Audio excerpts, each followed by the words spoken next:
सूचना केवल हमारे विचार हैं, वित्तीय सलाह नहीं। निर्णय लेने से पहले खुद शोध करें। किसी भी लाभ या हानि के लिए हम उत्तरदायी नहीं हैं।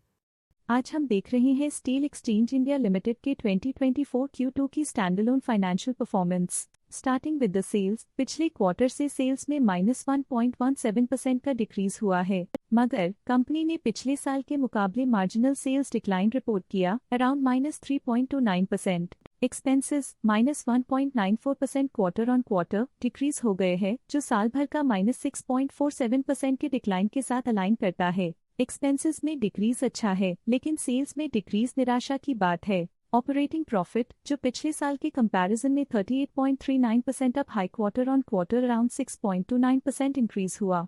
Operating profit margin OPM annual basis पे 3.04% से इंक्रीज हुआ है, मगर क्वार्टरली ऑपरेटिंग प्रॉफिट मार्जिन 0.71% से इंक्रीज हुआ है। एक्सेप्शनल आइटम्स को ऐड करके अदर इनकम पिछले क्वार्टर के कंपैरिजन -71.7% गिर गई, बावजूद इसके कि ईयरली डिक्लाइन -7.52% है। इंटरेस्ट एक्सपेंसेस पिछले क्वार्टर से -2.38% डाउन हुआ, लेकिन ईयर ओवर ईयर इंक्रीज 0.49% है। डिप्रिशिएशन कॉस्ट्स में 0% का क्लाइम देखने को मिला और ईयरली बेसिस पे 15.59% का इंक्रीज देखने को मिला। प्रॉफिट बिफोर टैक्स एनुअली 174.73% बढ़ा, लेकिन प्रीसीडिंग क्वार्टर से 5.43% बढ़ा। नेट प्रॉफिट ने ईयर ऑन ईयर 174.52% का इंक्रीज दिखाया, लेकिन लास्ट क्वार्टर से 5.43% का इंक्रीज हुआ है। इस क्वार्टर में कंपनी का परफॉर्मेंस ठीक रहा, ऑपरेशनल एफिशिएंसी में कुछ सुधार हुआ है। वहीं अगर एनुअल एनालिसिस की बात करें तो इस साल कंपनी का परफॉर्मेंस काफी अच्छा था।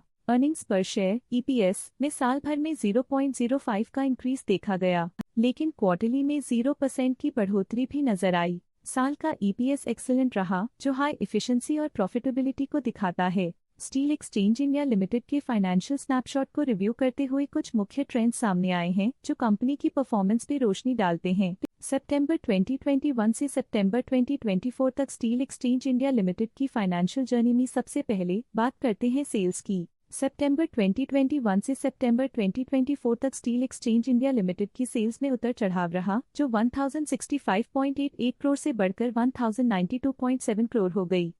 ये फ्लक्चुएशंस मार्केट कंडीशंस के इम्पैक्ट को दर्शाते हैं। अब बात करते हैं एक्सपेंसेस की। एक्सपेंसेस पिछले 4 सालों में 946.85 करोड़ से बढ़कर 984.57 करोड़ हो गए हैं। यहाँ सेल्स बढ़ रही हैं और एक्सपेंसेस भी बढ़ रहे हैं। बढ़ती सेल्स और एक्सपेंसेस ग्रोथ और इन्वेस्टमेंट को इंडिकेट करते हैं, पर सस्टेन प्रॉफिटेबिलिटी के लिए केयरफुल मैनेजमेंट जरूरी है। ऑपरेटिंग प्रॉफिट सितंबर 2022 में 142.34 करोड़ के आसपास रहा और फिर 2024 में 108.12 करोड़ तक पहुंच गया। ये दर्शाती है कि कंपनी अपने ऑपरेशनल कॉस्ट को कंट्रोल में रखने में सफल रही है, लेकिन ग्रोथ को पुश करने में थोड़ा और एफर्ट लगाना होगा। नेट प्रॉफिट में फ्लक्चुएशंस भी देखी गई हैं, जो पिछले कुछ सालों में 133.53 से -77.11 करोड़ हो गया और इस साल 25.27 करोड़ हो गया।